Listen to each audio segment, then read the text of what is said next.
Thank you very much, and welcome to the May 2025 Cabinet meeting for the London Borough of Hammersmith and Fulham. My name is Stephen Cowan, I'm the leader of the borough, and I'm going to begin by mentioning that if this meeting is being live streamed, so if you're here, you want to make any points and you're agreeing to be live streamed. Secondly, if there is an emergency, which is highly unlikely, then please follow the directions this way and that way. I've been practicing that, so you can go to safety. Okay, right. Should we start by introducing everybody, starting off with Councillor Holder on my left, and then we'll work our way around the room. Good evening. I'm Councillor Sharon Holder, Cabinet Member for Public Realm. Thank you. Good evening, everybody. I'm Councillor Wesley Harcourt, Cabinet Member for Climate Change and Ecology. Hello, thank you. Councillor Francis Ume, Cabinet Member for Housing and Homelessness. Good evening, Councillor Andrew Jones, Cabinet Member for the Economy. Good evening, Councillor Alex Sanderson. I'm the Deputy Leader. I'm responsible for children and education and covering adults and health. Good evening, Councillor Rowan Ree, Cabinet Member for Finance and Reform. Good evening, Councillor Rebecca Harvey, Cabinet Member for Social Inclusion and Community Safety. Good evening, this is Councillor Zararkium, Cabinet Member for Enterprise and Skills. Great, that's good news. We are fortunate enough to be joined by Sharon Lee, our Chief Executive, Grant Degg, our Director of Legal Services, and is also the Monitoring Officer, Katia Neal, who's the Committee Coordinator, and as ever, we're very lucky to have Councillor Adroni Alford here, who is representing the opposition. So welcome. Welcome. Okay, I will move swiftly on then to the very first item, which is apologies for absence. Can I note that Councillor Bora Khan is unable to attend, and we wish her well. Any other apologies for absence? Okay. Declarations of interest. Not seeing any, so I'm saying that's none. And then move you straight on to item number 3, the minutes for Cabinet meeting held on the 1st of April 2025. Any comments from that?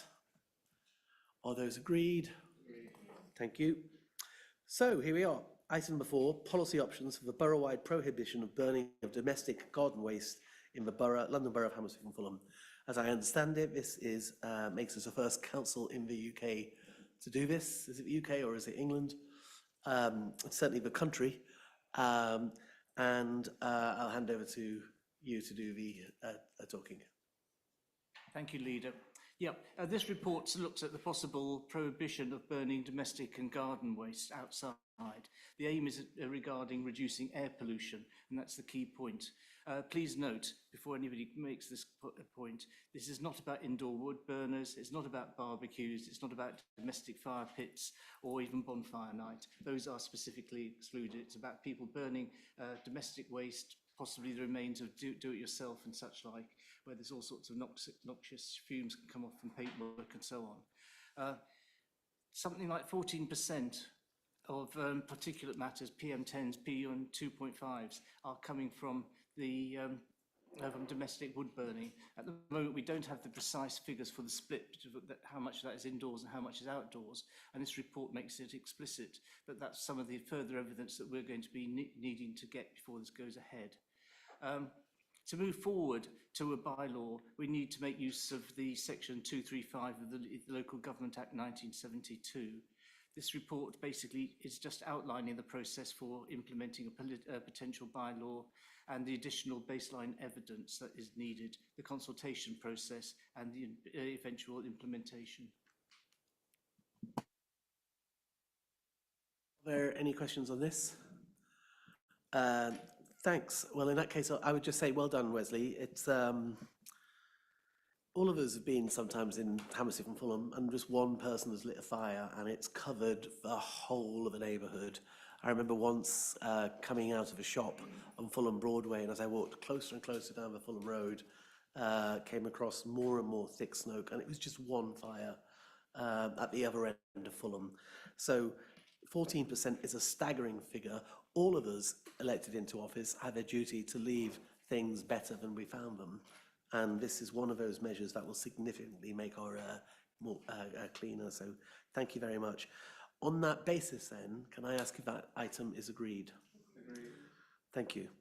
Home care charges, item number 5, page 23. Thank you, Leader. Hopefully this is relatively Sorry, straightforward. home care services, it's a Freudian slip, isn't it? So following an unsuccessful procurement exercise, this paper sets out a proposal to make a direct award to continue with our current home care provision for a period of 16 months, whilst we move to a new procurement process. Okay, are there any questions on that? Councillor Alford. Just a very brief one. Without, and I realise this is politically, I'm not politically sensitive, financially sensitive information, so I'm trying to be as careful as I can. Is there a particular difficulty of sort of getting another provider, or was it costings, or without being?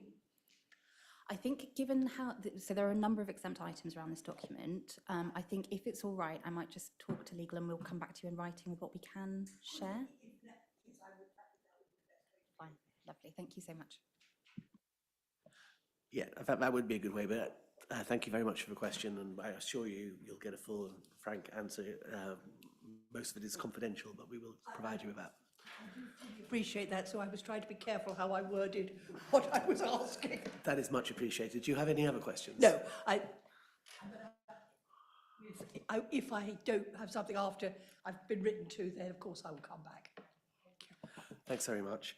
Okay, can I ask then, is item number 5, home care services, agreed?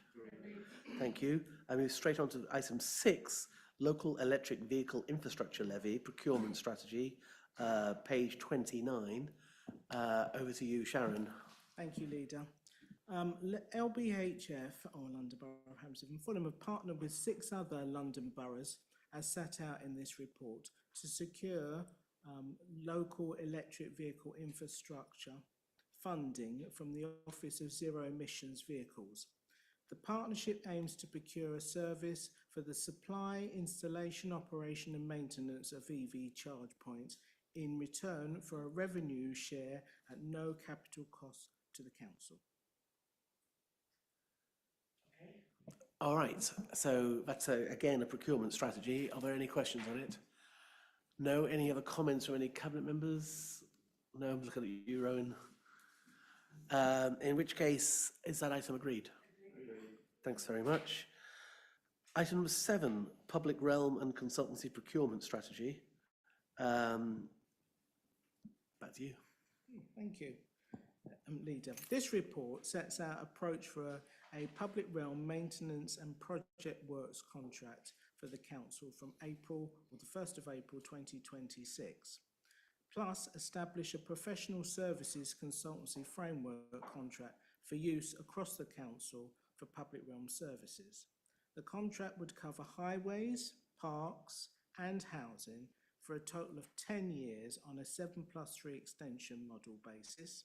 The variation of the grounds maintenance contract with the withdrawal of the council's cemeteries and burial arrangements warrant bringing that service in-house.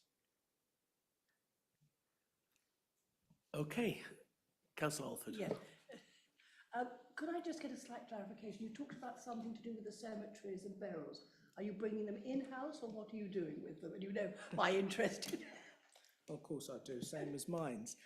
It's just to say that the burial services and the cemetery services, as provided, and that's the officers that work within that, would come in-house, as opposed to be dealt with by our contractors, which is currently the case.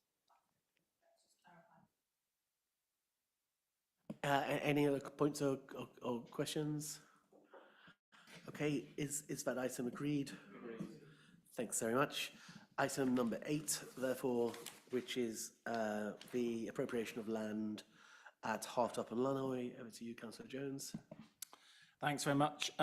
We've had at Cabinet many papers in relation to the housing development at Hartop and Lannoy. This was a housing site. We are redeveloping it with affordable housing. This is part of the technical process where we have now cleared the site and are transferring it legally. So it's really just another stage in the development, but we're delivering 144 new, genuinely affordable homes on the site. Just remind us, how many of them are passive house standard? It's passive, the development is passive house standard. I should correct myself and say it's 134 houses in the development, not 144. And it's, yes, a passive house development. Good. Councillor Holford? Sorry, this will be very brief. In fact, the Officer for Legal has actually clarified a few things for me. So basically, it has no impact on the local residents, though you've got a chart in the exempt, which therefore I'm being careful about. It will just be a book exercise, is it? Just to take it from redevelopment back into housing and whether. That's right, yes. I mean, effectively, it had houses on it. They've been demolished through the technical legal process. This is a transfer back. They will then be, in my understanding, but legal can correct me, as it eventually ends up back in the HRA after the development has taken place. And that the local residents in the neighbouring streets, it has no impact on them whatsoever regarding their ownership or usage or... No, it doesn't have any impact in that respect. No. That's fine. Councillor May, you had something to do with this. It's going to be, they're being handed over to your department sooner or later. Do you have any comments? Just really keen for this to move forward. I mean, as we all can agree, I mean, housing is incredibly important. So the sooner these energy efficient homes are built and offered to individuals on our housing register, the local community, the better. So really pleased to see this technical process move forward to get us closer to that goal. So thank you, Leader. Well said, and thank you very much. In that case, can I ask? Sure, yes. Just to say about the importance of this in terms of the climate change agenda, the passive house development is just one of 3 at the moment major housing developments that we've got, all reaching passive house standards, and it's very important. We'll probably be discussing this in more detail as time moves on, but the retrofitting and development of our housing to that sort of standard is absolutely key in delivering our target for climate change.